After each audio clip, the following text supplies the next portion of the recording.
Hey guys, today we're going to be talking about one of the most unique and fun commanders from Lost Caverns of Ixalan. It's the Mycotyrant.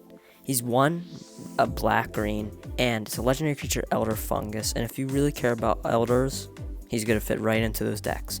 So he's Trample, and then the power of Mycotyrants is equal to the number of creatures you control that are fungi or saplings. At the beginning of your end step, create an X1/1 black fungus creature tokens with this creature can't block, where X is the number of times you descend this turn. So this card's gonna be really good, just like creating a lot of fungus for each time you descend. And descend, by the way, is whenever permanent cards put into the graveyard from anywhere. So this card can get really big, and then you can deal commander damage 21 or more to your opponents, and that can just kill them. So this card can get like to 40 amount, because we can just keep milling our library out and just getting so many fungi. So our first category for this is gonna be self-mill, and these are just gonna be the cards that just help us descend each turn. So first is Dreadhound, and this card's pretty good because whenever it's the battlefield, we just mill 2-3 cards, and then whenever a creature card is put into a graveyard from a library, each opponent just loses a life, and or whenever a creature dies. But we're really just going to care about whenever a creature is put into the graveyard.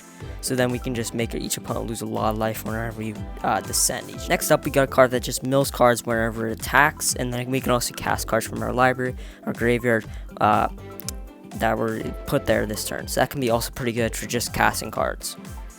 So then we got Milkin, and this card's brand, plus it also mills a card whenever it taps for the colors. We got Nyx Weaver. This card's just constant mill, and then we can also just exile to return target card from our graveyard to our hand. It's 2/3. So Splinter Fright. This card's really good. It just mills us 2 cards each turn, and also it just becomes just as big as our commander, equal to the creature cards in our graveyard. So we can have like 20 creature cards in our graveyard. It gets big, and our commander also gets big. Then we got Stitcher Supplier, and this card mills 3 cards whenever it dies, and then also when it enters the battlefield. So we could just discard mill 6 for just 1 mana. And then we got World Shaper. And this card's just really good. Just whenever it attacks, we mill 3 cards, and then when it dies, we can just return all land cards from our graveyard to the battlefield tapped. So whenever we attack with it, our opponents have a choice to make us mill 3 cards to just end the milling for us, or we can just return all of our land cards from the battlefield for the graveyard to the battlefield, which can be a lot of lands because they are descending. Then we got Perpetual Timepiece. This card's just pretty good. Every single turn we're just gonna mill 2 cards, and then it has another ability, but it's not that good. Then we got Mesmeric Orb, and this card's just really good for it. This can make our opponents mill cards, but it can make us mill even more cards. Permanents or lands, creatures, anything's a permanent. So that means we can mill. If we untap with all those saplings, or whatever they're called, what are they called? I forget. They're fungi. Whatever their name is. We just get to mill so many cards, and that can just create us even more. Then we got a card that has Hideaway 5. We can just exile one of the cards that we look off the top 5 of our cards. And then this is the piece that we like. We can either upkeep, we can mill 3 cards, and then eventually we can play that exile card. And then we get Out of Tombs. This card's just really good because it prevents us from dying, and also can make us mill so many cards. Each turn it's even more cards. Then we got Grizzly Salvage. And this card's just really good because we can just mill 4 cards, and then we can get a land or creature card. Then we got Mulch. This card's pretty good because we can just reel the top 4 cards, and then we can also get some lands from it. Then we got Gory Thug. This card's pretty good because whenever it's put into the graveyard from play, we could just get a creature card back from our graveyard, but also dredge 4. If we would draw a card instead, you may exactly 4 cards from the top of your library into your graveyard. If you do, you can just return this card to your hand, and that's just for 4 cards just mill into our graveyard. And then if we can get this card back into our graveyard, we can just keep doing this over and over. It's just really good. We got Winding Way. This creature, we can choose creature or land, and then we can just get a ton of those creatures, and then we can also mill some cards. Then we got Sir Conrad the Grim, and I know this card's really not just a mill card, but I don't have any other categories. Don't roast me.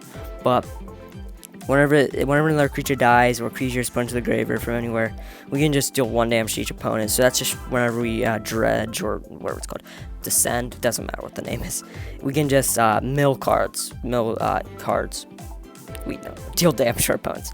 And just pay 1 in black and just do that. Just mill card. It's a 5/4. Now we got Fungus Tribal, which is going to be pretty good, just pumping up our fungus. So we got Myconic Sportender. This card's pretty good because we can destroy something, and then we can, it's also 4/1, so it's pretty big, so it does a lot of damage. Then we got a card that just can create us 1/1s, Sapperlings. They're just really good because whenever a opponent creature dies.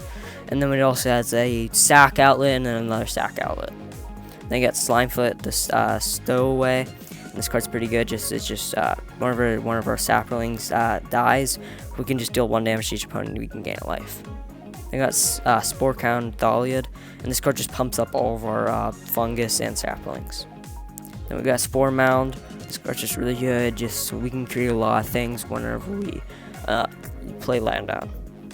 Then we got Theolin of Havenwood. This card's really good because we could just put each fungus gets a 1/1 counter for each spore counter. We have some spore things, and it also has a way to put spore counters on each of our fungus. So that's pretty good. Then we got Undercellular Myconid, and this card just can tap for mana, and it also creates 1/1 Sapperlings. Then we got Utopia Mycon, and this card you can just create us even more 1/1 Sapperlings, and then we can also create mana by sacking them. We got Life and Limb. This card's just really good because it makes all of our forests and Sapperlings into 1/1 green Sapperlings, and then our forests are also those. So that means that our Chimera can even become bigger, and we also get a lot of mana.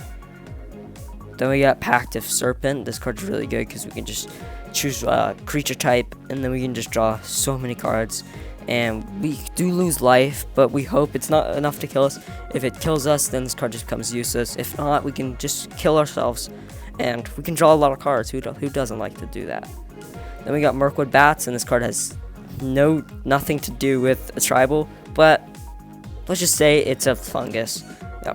Okay, but whenever you create or sacrifice a token, each opponent loses life. We're gonna be creating so many tokens with our commander, so this can be really good. Then we got Sacrifice Outlets. These are cards that just sacrifice sacrifice our fungus or our Sapperlings to get some use. We got Death Spore Thaliad, and this card is really good. We can just kill a creature. We can also just create 1/1s, and also we just get a spore counter on each turn. Remember that spore tribal thing? Yep, I told you it would be coming in use. Then we got Thaliad Soothsayer. This card's just good because it's a fungus, triggers commander. We can also just sacrifice a creature for 2 and draw a card. Then we got Plum the Forbidden. This card's pretty good because we can just sacrifice any of our creatures to draw even more cards. See, we can draw more cards by sacrificing things. Who doesn't like to ruin everything by just drawing cards? So, and then we also lose life, even more life. Then we got Victimize. Victimize, really good. We can get even more cards by just sacrificing something useless like a fungus. Then we got Removal. These are the cards that just can get rid of a card from our opponent's battlefield. So we got Beast Within. This card's iconic. We got Infernal Grasp, also really good in black decks. Nature's Claim. This card just, we can gain some life. Not us. Or the controller gains some life. Or we can actually destroy our own artifact or enchantment to put it to send once. Yeah. And then Putrefy. This card, we can just destroy artifact or creature, and that also can be regenerated. Then we're going to return to nature, destroy to our artifact or enchantment, or you can just exile 1 card from a graveyard. That's really useful. Then we got Tragic Slip. If a creature could die this turn, we can just make a creature get -13. So that's just going to automatically kill on a creature.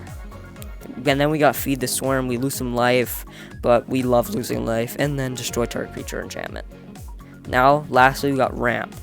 So we got Soaring, obviously, Arcane Signet, Golgari Signet, and then we got Talisman of Resilience. This card's really good. We can lose more life, and then we can also add a colorless mana.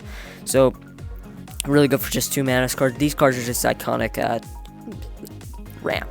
Then we got Cultivate, we just really iconic also. We're just putting like all the iconic cards in, because that's really just what Ramp is. But we're just going to search our library for 2 basic land cards, put one onto the battlefield tapped and the other into our hand. Then we got Farseek. We can just search for a swamp if we need it, and it's just for 2 mana. Then we got Rampant Growth. This card's really good. Just searching a library for a basic land card, putting it onto the battlefield tapped, and then just shuffling for all for just 2. Okay, so that's the end of the video. I hope you enjoyed it. Deck list will be in the description below. I hope you liked it, and if you do, just consider subscribing and liking this video.